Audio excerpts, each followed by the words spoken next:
Bonjour à tous et bienvenue sur Tout droit tout simple, le podcast qui vous plonge au cœur des métiers du droit et des innovations juridiques.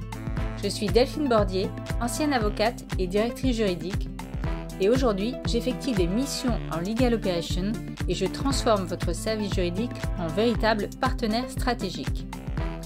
Dans chaque épisode, vous allez découvrir pendant une demi-heure mes invités qui vous livrent leur parcours, leurs expériences professionnelles et leurs précieux conseils.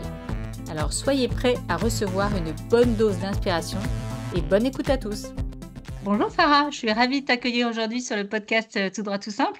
Bonjour Delphine, merci de m'accueillir. Alors, est-ce que je peux te demander, pour ceux qui ne te connaissent pas encore, de te présenter très brièvement en quelques phrases?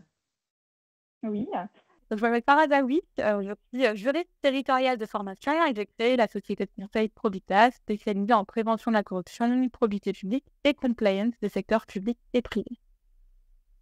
Alors, ton parcours est vraiment inspirant parce qu'entre Londres, l'Occitanie, Paris, on a l'impression que tu as un pied un peu partout. Qu'est-ce qui t'a finalement fait pencher pour le droit plutôt que le journalisme après? Parce que je crois que tu as fait une année de césure à Londres et finalement, tu as choisi le droit et pas le journalisme. Alors, pourquoi ce choix? Oui, alors ce soir, il résulte d'une réflexion qui est que je suis arrivée en licence 3 de droit public à la Sorbonne après 2 années de classe préparatoire aux grandes écoles à Paris et au lycée Turgot. Et donc 2 années forcément assez difficiles, très contraignantes en termes d'investissement et peu de temps libre. Et je me posais la question lors des premiers mois de licence 3 où là, un peu plus de temps en classe préparatoire, si j'aimais véritablement le droit, si c'était pas quelque chose de trop restrictif. Moi, je suis quelqu'un d'assez créative et aussi à cette époque-là, j'ai commencé à être bénévole et je le suis toujours, au sein d'une association qui s'appelle Radio Campus Paris. Comme son nom l'indique, il fait de la radio et donc grâce à cette expérience-là, j'ai commencé à l'époque à faire des podcasts, à écrire des chroniques, à faire des interviews, notamment politiques. Et donc je m'étais posé la question, est-ce que, c'est vraiment le droit qui me plaît? Est-ce que le journalisme ne pourrait pas plutôt être une voie, de sortie, sachant qu'on peut tout à fait passer des cours avec une licence de droit pour les écoles de journalisme? Par contre, j'avais quand même ce doute en me disant: «Peut-être que c'est passager» et donc j'ai fait une année de césure entre la licence 3 et le master 1 afin vraiment de pouvoir réfléchir à tout ça et en même temps améliorer mon anglais. Et donc j'ai fait un stage, au sein d'une, structure de langue, enfin en école de langue et dans le domaine des contrats étudiants, donc de logement et ça m'a beaucoup plu. Et au cours de cette expérience-là, je me suis rendu compte que non, c'était pas tellement le droit qui me déplaisait, mais plus la déconnexion, de la pratique. Et donc la leçon que j'en ai tirée, c'est que dès que je suis rentrée, de mon année de césure, j'ai fait des stages, du master 1 au master 2 qui était en alternance, jusqu'à mon recrutement, en CDI, pendant mon année de master 2 d'ailleurs. Et donc finalement le droit me plaisait, mais surtout de manière pratique et pas au théorique. Alors, tu t'es spécialisée dans le domaine de la compliance, anticorruption. C'est un domaine quand même qui suscite pas mal en tout cas, aujourd'hui, c'est quand même un domaine très, très, très, très prisé, on va dire, par les juristes. Ça s'est très développé dans les directions juridiques, en tout cas, et dans les cabinets. Euh, est-ce que tu peux rappeler quand même brièvement les différents domaines de la famille de la compliance? Parce que la compliance est très vaste. Est-ce que tu peux rappeler un peu, pour ceux qui ne connaîtraient pas dans le détail, tout ce qu'il y a dans la compliance? Alors, il y a une approche, restrictive, il y a une approche, extensive, de la compliance. Ça fait, beaucoup, débat, notamment sur LinkedIn. C'est que la compliance, c'est pas que la simple conformité, c'est-à-dire la conformité réglementaire, le respect, des lois. Contrairement à ce que, beaucoup peuvent en penser. La compliance, c'est la manière dont les organisations publiques vont gérer leurs risques. Il y a une grosse partie de la compliance qui est en lien avec la compliance anticorruption que moi je connais bien. Donc tout ce qui va être en lien avec le dispositif Sapin 2 de prévention des conflits d'intérêts, atteinte à la probité, le dispositif lanceur d'alerte, code de conduite, etc. Il y a aussi une partie qui peut être en lien avec de la conformité RGPD, de l'anticoncurrence, de la CSRD. En fait, c'est un secteur qui est très mouvant et qui a tendance à s'élargir avec le temps. Mais le point commun entre toutes ces matières-là, c'est cette notion de gestion de risque multifactorielle, juridique, réputationnelle, économique, financier, managérial. C'est assez large. Oui, parce qu'on peut mettre aussi les sanctions économiques, enfin, il y a quand même beaucoup d'aspects qu'on peut intégrer dans la compliance, en fait. Oui, tout à fait. C'est vraiment large, ça évolue aussi au rythme de la société, il y a de nouveaux enjeux, qui n'étaient pas forcément, pris en compte, il y a quelques années. Typiquement, le dispositif lanceur d'alerte qui, gagne, du terrain dans beaucoup d'organisations, en tant que Mmh. tel, bah, c'est 2016 pour la première loi, hein, Sapin 2 et 2022 Walderman qui vient renforcer le dispositif. Donc il faut être très humble aussi, sur cette définition de compliance parce qu'elle est, très large et amenée à évoluer avec le temps. Est-ce que tu as une affaire marquante ou une anecdote, qui t'a particulièrement marqué ces dernières années sur ce domaine-là, justement? Il y en a beaucoup, tu vois? Bah, écoute, rien que mon expérience anticorps, je pense que, en tant que telle, démontre, l'utilité de la compliance parce qu'au niveau de mon parcours, j'ai été, recrutée, au sein d'Anticorps. C'est une association de lutte contre la corruption et notamment dans le domaine politique, mais pas que, hein. J'ai aussi des entreprises de temps en temps et dans le cadre de cette expérience-là, j'ai été amenée à porter énormément de plaintes contre des élus des entreprises, pour, des sujets, en lien avec la corruption et les attentats à la probité. Et c'est vrai qu'il y avait pas mal de sujets dans les entreprises par rapport aux lanceurs d'alerte en tant que tels, qui n'étaient pas vus, disons, comme une opportunité de gestion interne des risques. Parce qu'un lanceur d'alerte, faut pas l'oublier, c'est quelqu'un qui va, en interne, pointer des irrégularités, des dysfonctionnements avant peut-être que Mediapart s'y intéresse, disons. Ouais. Et peut-être anticiper certains risques et que malheureusement dans nos cultures, en tout cas, françaises, je parle pas forcément d'autres pays, c'est pas vu de cette manière-là. Elles sont souvent vues comme des empêcheurs de tourner en rond et que moi j'avais accompagné, plusieurs lanceurs d'alerte, notamment à la SNCF, dans le domaine des hôpitaux publics et cetera, qui avaient, vraiment eu des sanctions et des parcours vraiment très perturbés alors qu'ils voulaient défendre l'intérêt, général. Et donc moi, c'est quelque chose que je retiens beaucoup en termes de compliance, c'est la manière dont j'accompagne les clients aujourd'hui, notamment les entreprises, d'accompagner un changement de culture parce que je sais que c'est contre-intuitif, parce qu'on est dans un pays où c'est parfois vu comme de la délation et la compliance accompagne, disons, l'évolution des mentalités.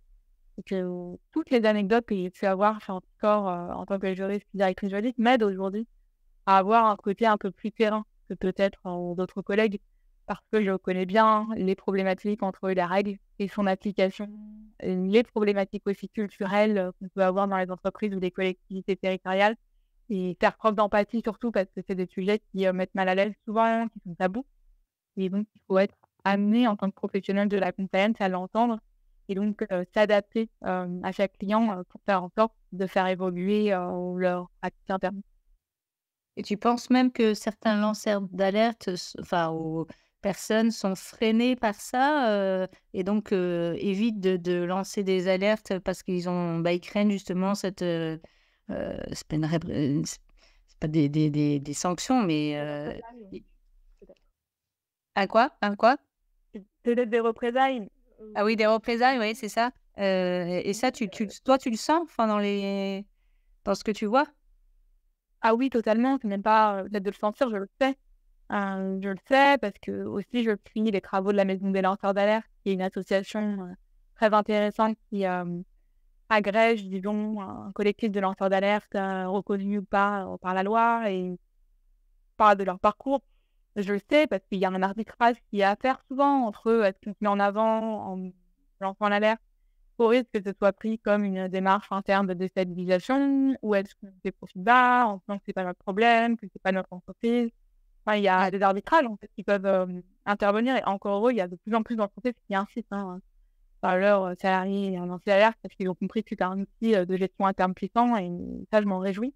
Mais il est sûr que, il y a encore beaucoup de travail à faire pour, sensibiliser les instances dirigeantes, mais aussi, top management, en tant que tel, à la bonne compréhension qu'une alerte n'est pas nécessairement une démarche de déstabilisation. Que par ailleurs aussi, pour me faire l'avocate du diable, qu'une alerte, c'est pas non plus un outil de gestion des, contentieux du travail en interne.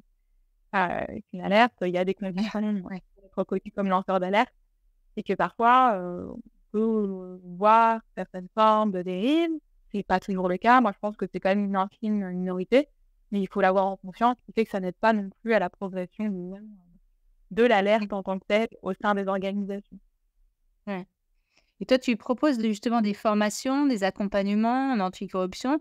c'est quoi les défis les plus fréquents que rencontrent les entreprises sur ce sujet aujourd'hui? Comment tu les aides à y faire face? Bah, je pense une des problématiques déjà, c'est de se mettre sur ce sujet-là, parce qu'au-delà de l'obligation légale, parce qu'on est dans les seuils, la compliance, la conformité, les risques en tant que tels concernent toutes les organisations, des plus petites à la plus grosse. Et donc, il faut déjà qu'il y ait une prise de conscience. Et ça, je pense que c'est le premier obstacle et un des sujets les plus prégnants dans nos métiers, c'est de faire en sorte qu'on comprenne qu'on a des risques à gérer et qu'on ne peut pas les ignorer et qu'on n'a pas conscience du coup d'une crise avant qu'elle ne survienne. Et donc, il faut anticiper autant que faire se peut. Deuxième obstacle, c'est aussi simplement le fait de trouver du temps pour ce type de démarche-là. Parce que c'est des démarches qui ne sont pas immédiates, qui nécessitent de faire des formations, des actions de sensibilisation, parfois de mettre en place des outils très concrets comme des cartographies d'aide. Et ça demande un investissement, que ce soit puissant. On ne peut pas totalement déléguer ça ou même en interne. Voilà, se dire qu'une personne va coordonner tout ça, et il faut qu'il y ait une sorte d'émulation collective pour qu'il y ait une adhésion à la démarche. Donc ça, pour moi, c'est le deuxième obstacle. Troisième obstacle, et je pense que c'est le plus important, et on y revient toujours, hein, c'est détruire certains tabous culturels sur la lutte contre la corruption, que ça concerne que les grosses structures, que dans notre structure, mais jamais on sera concerné, que c'est les autres et pas nous, et que ça coûte trop d'argent ou c'est pas nécessaire. Parce que c'est entendable, hein, le côté où on n'a pas de précédent dans l'entreprise, mais en fait, on peut pas l'avoir tant que c'est pas arrivé. C'est un phénomène qui est occulte par nature et donc généralement, on ne le sait pas tant qu'on l'a pas identifié de manière formelle. Il y a des signaux faibles aussi en matière de non-conformité et de corruption. Et ça, à moins d'être expert, c'est assez difficile de les repérer. Donc faire appel à C'est quoi les signaux faibles justement dont tu parles? Ça peut être quoi? des signaux faibles, typiquement, ça peut être non-respect des procédures internes ou absence de procédures internes, notamment de contrôle des comptes, qui permettent Ouais. parfois des irrégularités qui ne sont pas retraçables immédiatement. Ça peut être parfois certains salariés avec un pouvoir exorbitant où il n'y a pas, disons, de double contrôle entre la personne qui commande, la personne qui facture, la personne qui enquête. Ça, c'est un peu moins le cas dans les collectivités, mais on peut avoir des surprises. Et donc forcément, s'il y a une personne qui est présente et décisionnaire sur toute la chaîne de commandement, ça peut créer des risques si on est face à des personnes qui ont compris qu'il y a peu de contrôle.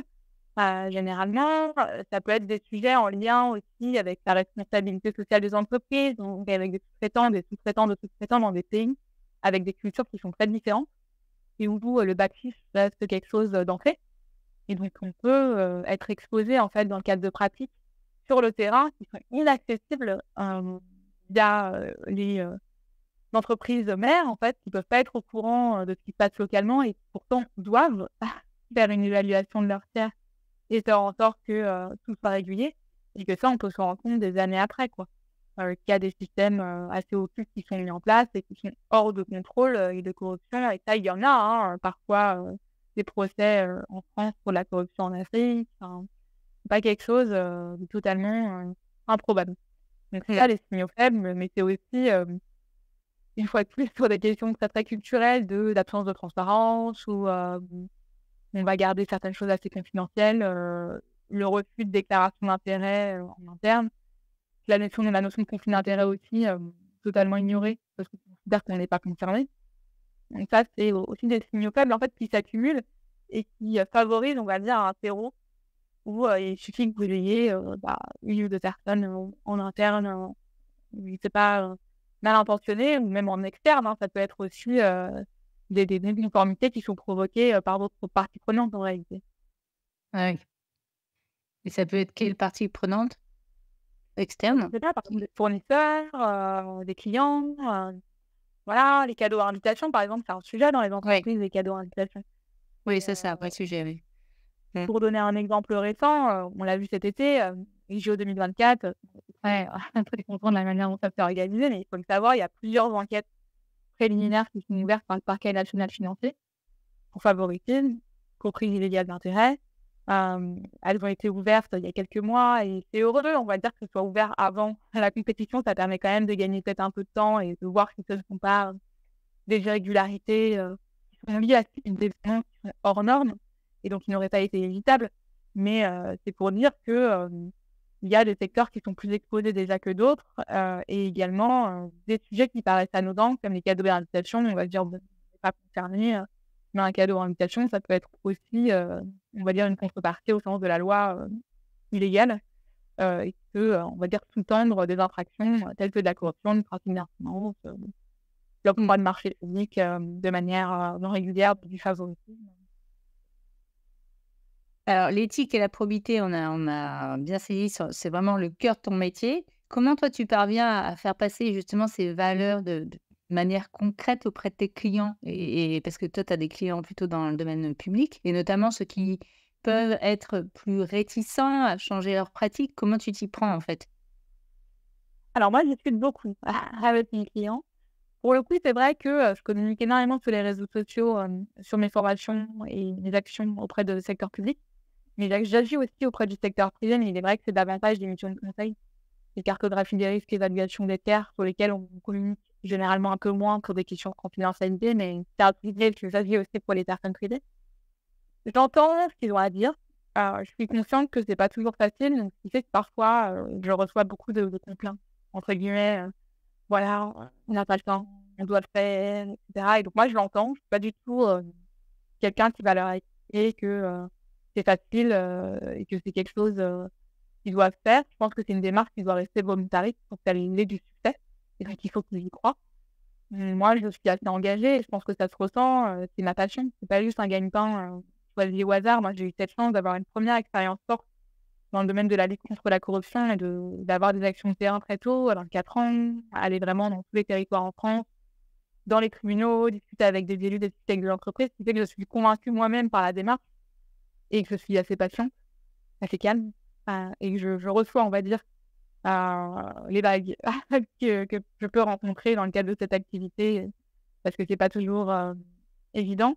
Que j'essaye de m'adapter aussi à qui j'ai en face de moi, c'est-à-dire que je ne parle pas de la même manière à une PME, familiale, à une entreprise de CAC 40 ou à une collectivité territoriale, d'outre-mer, de France hexagonale, de plus de 3 500 habitants ou de moins de 3 500 habitants. C'est pas forcément les mêmes enjeux, qui sont en présence et je pense que c'est vraiment très, très important et au cœur de ma démarche, c'est vraiment beaucoup d'empathie.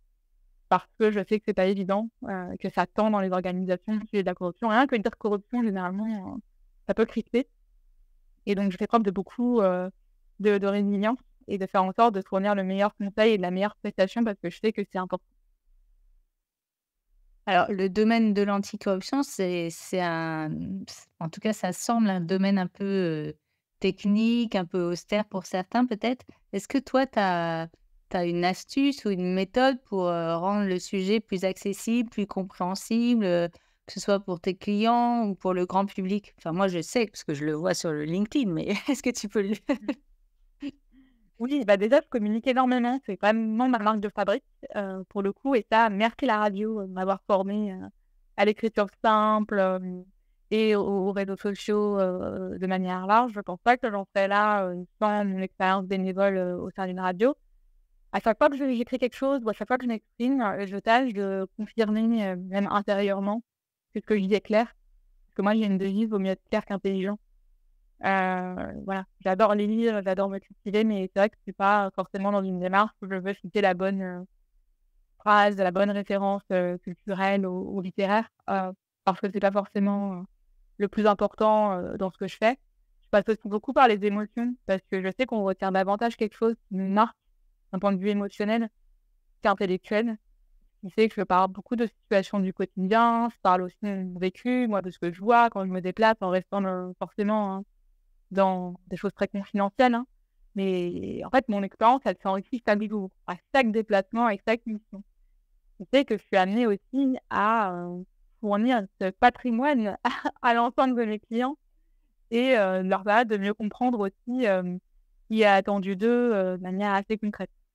Et donc voilà, c'est beaucoup de langage clair, de l'empathie toujours, hein, je répète, mais aussi des situations concrètes pour pas qu'ils se sentent déconnectés. Par exemple, une entreprise, je vais pas aller lui parler forcément de cas assez médiatiques, pas, de politique parce qu'ils vont pas forcément se sentir concernés. J'essaye de trouver toujours des exemples qui les visent Et donc ça demande pas mal de recherche, évidemment, moi, dans mon étude, mais aussi, dans, ce qui se passe, d'un point de vue judiciaire, mais pas que, parce qu'il y a aussi des bons exemples, hein. J'essaye aussi de trouver des bons exemples d'entreprises, qui sont mis un peu, voilà, en marche pour, s'améliorer sur les sujets de probité. Parce que je pense qu'il ne faut pas rester que dans le négatif et faire peur, disons. Enfin, en tout cas, c'est pas ma démarche, je pense. Ouais. Alors, j'avais une autre question, mais alors là, je vais parler plutôt d'intelligence artificielle qui est aujourd'hui sur toutes les lèvres, évidemment, donc on ne va pas y échapper. Est-ce que toi, tu utilises l'IA dans ton travail de spécialiste de l'anticorruption? Et si oui, comment ça t'aide au quotidien ou pas d'ailleurs? Oui, alors moi, j'utilise, l'intelligence artificielle, mais surtout pour, du gain de temps, je ne te le cache pas. Pour tout ce qui va être, en formation typiquement, créer des questionnaires, créer, des activités, des ateliers à partir, je ne sais pas, d'un plan, de formation. Je trouve que ça peut être quand même assez utile ou, pour créer des tableaux, des listes de diffusion, ce genre de choses. Et c'est vrai que moi, j'ai un sujet par rapport à l'IA, mais je ne suis pas la seule, hein, c'est, tout ce qui est en lien avec l'éthique de l'intelligence artificielle. D'une part, l'éthique humaine, parce qu'on sait qu'en bout de course, ben, c'est pas forcément, des personnes, qui sont traitées, de manière équivalente à ce que nous sommes traités en France, au niveau du droit du travail. Donc premièrement, ça peut poser, un sujet éthique, personnel. Deuxièmement, c'est que c'est des algorithmes aussi qui sont paramétrés avec des biais. Ça va être des biais, politiques, et ça, moi, j'en suis consciente et dans beaucoup de secteurs, c'est très dangereux, évidemment. Et c'est aussi pour ça, je pense que l'intelligence artificielle est un atout, mais est perfectible et ne pourrait pas, moi, dans le cadre de mes missions, totalement me remplacer parce qu'il y a, beaucoup d'émotionnel, beaucoup de culturel et que moi je le sens parfois quand je fais des petites thèses, des petites recherches, notamment pour ma newsletter, il peut y avoir des biais dans la manière dont l'information est traitée. Et notamment, il y a des problématiques éditoriales qui, actées à partir d'un journal, par exemple. Donc c'est toujours aussi, assez périlleux et donc je l'utilise vraiment pour des choses très, sommaires. Pour le moment, mais j'ai quand même ambition, de plutôt me former à ce sujet-là, je trouve que c'est quand même important et que c'est une opportunité. Mais pour le moment, avec des pincettes. OK. Alors, je crois que tu interviens, je l'ai vu plusieurs fois, que tu interviens aussi bien en France qu'à l'international, hein. Comment est-ce que justement, tu en as parlé un peu tout à l'heure, les différentes cultures, les législations, comment est-ce que ça influence ta façon de travailler? Notamment en ce qui concerne les standards éthiques, parce que c'est très différent d'un pays à l'autre quand même. Tout à fait. Alors forcément, moi je parle de notre modèle, français sans forcément, vouloir faire du lobbying, sapin 2. Il faut savoir que, le modèle français est quand même assez promu internationalement. Vraiment, notamment, la cartographie des Sapin 2, c'est quelque chose dont s'inspirent plusieurs pays.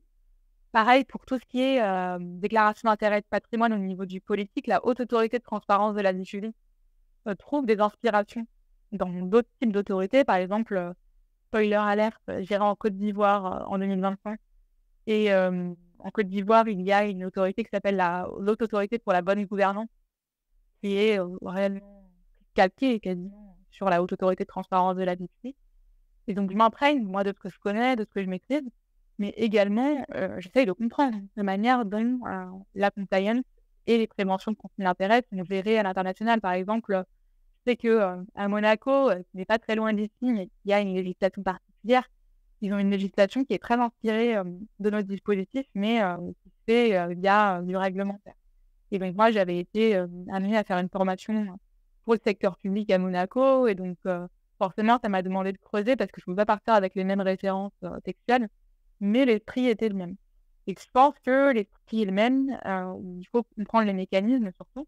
C'est ça qui fait de moi une praticienne, c'est que moi, je suis pas forcément une légaliste, mais je comprends les mécanismes de base de prévention et qu'ensuite, moi, je m'inspire beaucoup et enfin, surtout pas m'inspire, mais je m'informe.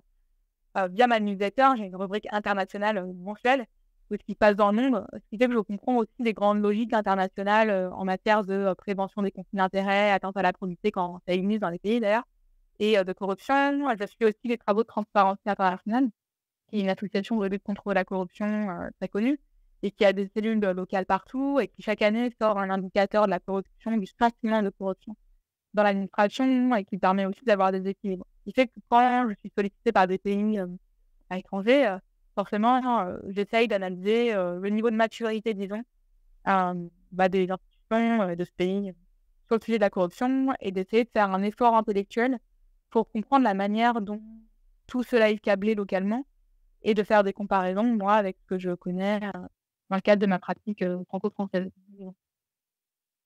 Oui, c'est pas simple quand même. Non, c'est pas simple, ça demande vraiment un exercice intellectuel et c'est pour ça que je pense qu'il faut rester fluide. Dans le camp et dans l'anticorruption, il faut rester très fluide et se dire que de toute manière, tout ce qu'on sait, c'est qu'on ne sait rien. Voilà, pour citer, un auteur, chinois, je crois. C'est que c'est un métier où il faut être très humble au niveau de ses connaissances.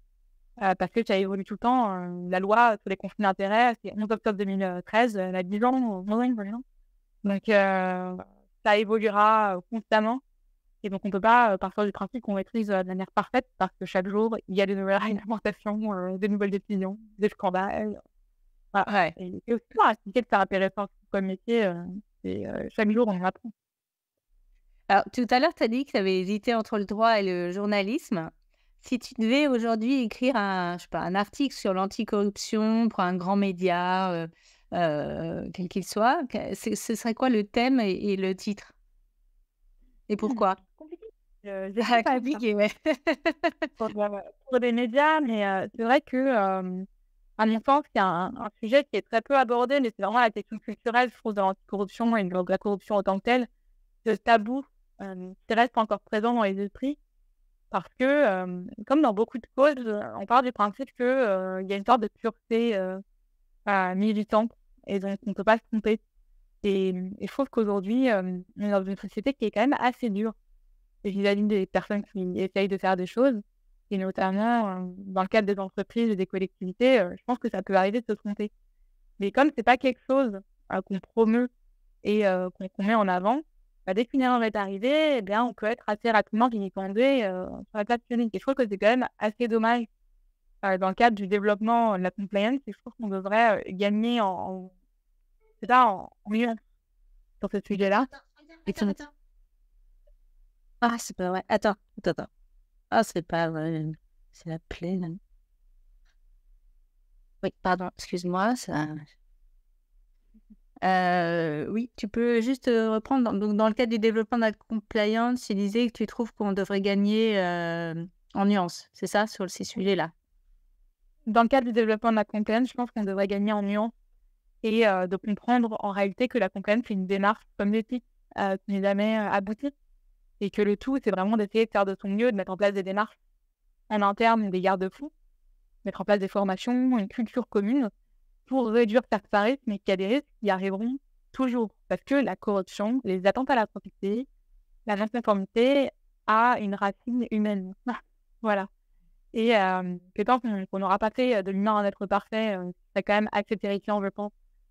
Et là, on ne pourra jamais réduire le risque à zéro. Par contre, effectivement, on peut le réduire de manière très importante avec des dispositifs internes assez puissants, mais aussi une culture plus globale.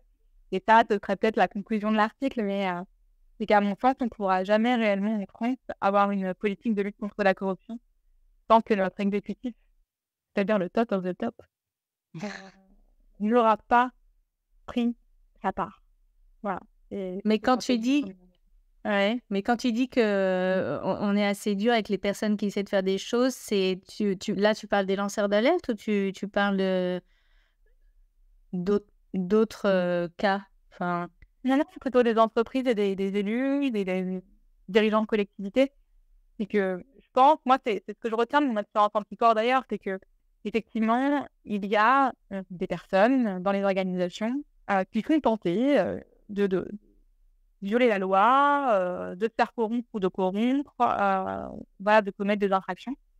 Mais qu'il y a aussi une énorme partie d'entre eux qui savent pas vraiment ce qu'ils font, qui plaquent des pratiques qu'il y avait avant, qui se laissent aussi parfois emporter, qui ont leurs propres biais, disons, et leurs arbitrages. Et donc, ou parfois même une grande naïveté, ça peut arriver peut-être, je sais pas? oui, à mon sens, il y a une part de naïveté, de se dire que c'est pas grave, que ça arrive qu'aux autres, que c'est pas des sommes très, très importantes, etc. Et qu'à mon sens, il faut sortir de ces raisonnements-là, effectivement, et accompagner les personnes, disons, qui remarquent qu'elles ont, entre guillemets, fait des erreurs pour faire en sorte que ces erreurs ne se reproduisent plus. Plutôt que d'être dans « Ah, vous avez fait des erreurs, eh bien, vous êtes la pire des personnes » et en plus, on ne va pas forcément corriger le dispositif défaillant. Parce qu'également, là, il y a un cas qui est sorti il n'y a pas très longtemps sur Kiabi, une ancienne salariée qui aurait détourné des millions d'euros. Oui. Bref, en fait, ce qu'il y a à retenir quand même de cette situation-là, c'est qu'un, elle a déjà été condamnée dans une ancienne entreprise. Deux, ça se reproduit dans cette entreprise-là avec des montants qui sont quand même importants. Si je dis ça, c'est pas pour la dédouaner, hein. Voilà, elle verra auprès de son... On a l'impression qu'il n'y avait pas tellement de contrôle, quoi. Enfin, c'est un peu bizarre. Moi, c'est ce que je me suis dit en ayant l'information. Je me suis dit, mais c'est bizarre que personne ne s'en soit rendu compte vu les montants. Enfin, c'est bizarre. Enfin... Oui, pour moi, c'est la leçon à retenir aussi de ce genre d'affaires-là, au-delà du côté très sulfureux, se dire, waouh, c'est étonnant. C'est comment ça se fait que ce soit possible en 2024 avec tous les dispositifs mis en place par la loi, qu'on puisse détourner autant d'argent public, enfin d'argent, pas public, privé, mais c'est surtout ça qu'il faut retenir. Et qu'à mon sens, il faudrait qu'il y ait une prise de conscience collective, et notamment dans les entreprises, que les risques existent et de mettre en place des mécanismes qui font qu'il y a quand même un minimum de filet de sécurité, parce que là, on n'est pas dans des petites sommes. Bah, c'est ça. Alors, ce sera ma dernière question, mais elle n'est pas facile non plus. Mais si tu avais une baguette magique, on dit que tu as une baguette magique, tu peux changer une seule chose dans le domaine de l'anticorruption aujourd'hui. Qu'est-ce que tu changerais en priorité pour avoir vraiment un impact immédiat et si possible global, mais bon, global, c'est compliqué. Si j'avais une baguette magique, je ferais en sorte que la lutte contre la corruption devienne une grande cause nationale, avec un réel budget. Et une prise de conscience que la corruption, au-delà du volet éthique, ça nous coûte de l'argent chaque année. C'est évalué, et c'est une évaluation par la Commission européenne à 120 milliards d'euros par an. C'est de l'argent qui ne va pas dans les services publics. C'est de l'argent qui ne va pas dans des fonds pour aider des créateurs d'entreprises qui ont eu des idées géniales. Ça ne va pas pour créer plus d'équité et donc de bien-être pour la société et de faire en sorte que les citoyens s'en rendent compte, mais également les pouvoirs publics, que la lutte contre la corruption doit devenir une priorité si on veut aller vers une société plus pérenne et épanouissante. C'est pas un petit sujet en réalité. Écoute, merci beaucoup Farah pour cet échange passionnant et plein d'énergie. Donc si les auditeurs souhaitent en savoir plus sur ton travail, te contacter, je mettrai tout dans la description. Et puis, moi je te dis à bientôt. Tu reviens quand tu veux sur le podcast pour parler de tes sujets qui on le sent, te passionnent. Merci beaucoup. J'espère que cet épisode vous a plu.